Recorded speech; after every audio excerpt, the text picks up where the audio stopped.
კობახიძე დიუშენის წამლის შემოტანაზე უარს ხალხის ფულის პრაგმატული ხარჯვის მოტივით ხსნის საჯარო უწყებებმა კი ბოლო 2 კვირაში ბიუჯეტიდან რესტორნებში 117,000 ლარზე მეტი დახარჯეს.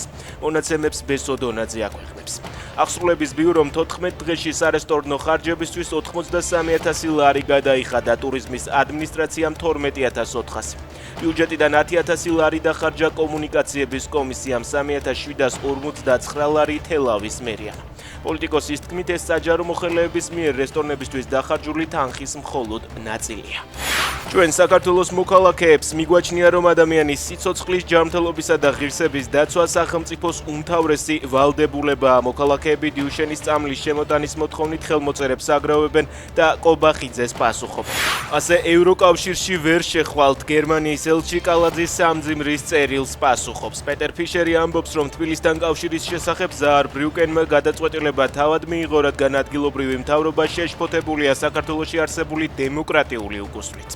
დიპლომატის თქმით, კალაძის წერილი კიდევ ერთი დასტურია იმისა, რომ მთავრობას საქართველოს ევროკავშირისგან შორს მიჰყავს.